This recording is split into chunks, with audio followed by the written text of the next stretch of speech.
Hey everybody, welcome to Obscurities and Miniatures. Today we're back with another Conquest model. It seems like I've got an awful lot of these.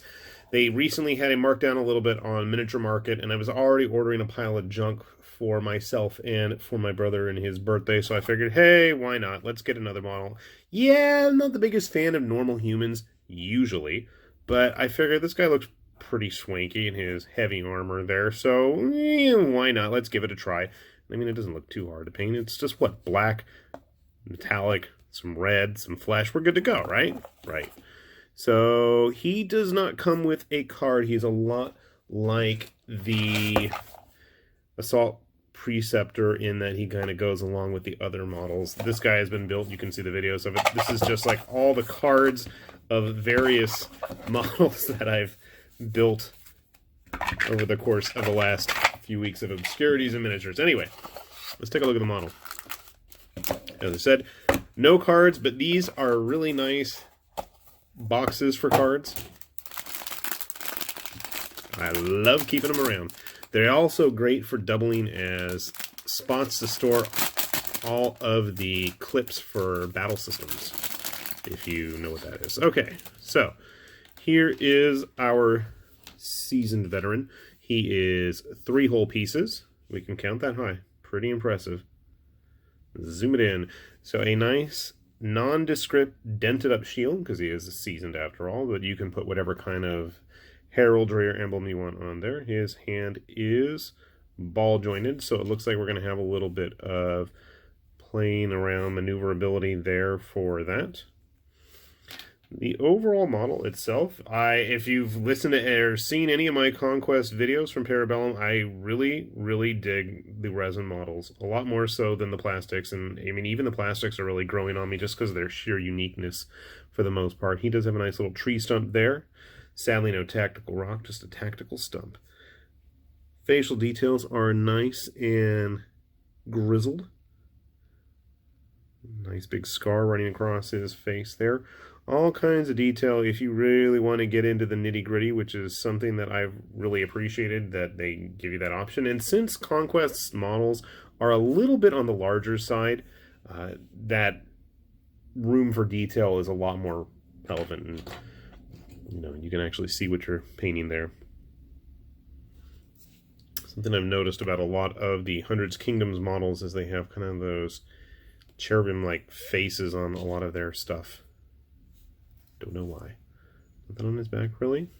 And then the last piece is a very plain, nondescript blade, but it's actually cast straight. That's nice that I'm not going to have to go and reheat it. It's also got a squared little keyed in spot, so it's going to go in a lot easier, and specifically as opposed to the shields, just kind of wobbly ball jointedness of wherever it is you want to have it posed. I can say words. Anyway, let me figure out where I'm going to put him, and there's just going to be a little bit of cleanup here around the bottom of the legs and the torso. Nothing too difficult to deal with, and his human-sized base, boring but necessary. And we'll get him all put together and we'll check him out.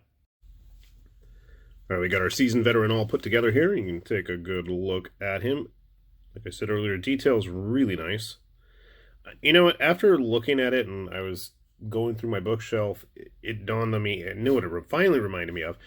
It's Croaker from the Black Legion. That's what it is. I have not finished reading those in a long time. I've got the last book. It hit me. It's totally supposed to be Croaker. That's what we're going to use him as. Croaker was a seasoned veteran anyway. Anyway, as I'm rambling on about books that I probably should be reading now that I have plenty of time, I thought I'd grab some other models just to give you a good size indication.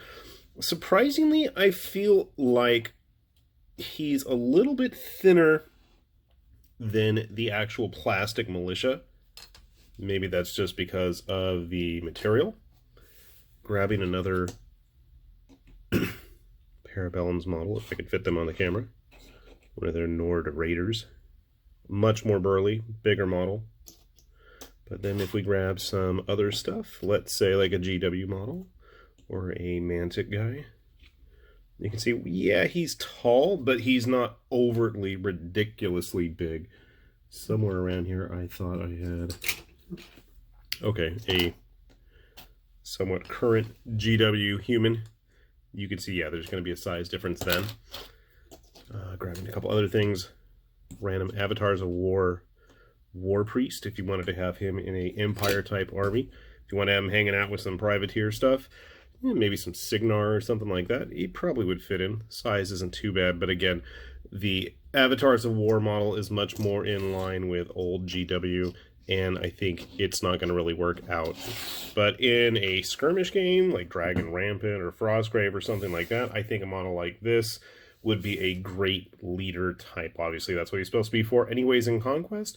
And with the interesting tidbit that Para Bellum is going to be bringing a skirmish game out at some point in the future, it is absolutely worthwhile probably having guys like this to hang around with the cannon fodder militia as well. So I'm not sure if I'm going to paint him up like the other guys or if I'm going to give him his own special snazzy paint job. I'll figure that out once we clear the painting queue as it is. So nice looking model. Do look forward to painting it, and hopefully he will have some friends on my table soon. That said, this is High Lord Tamberlane with Obscurities and Miniatures. Saying thanks for watching. We'll see you back here soon. Bye-bye.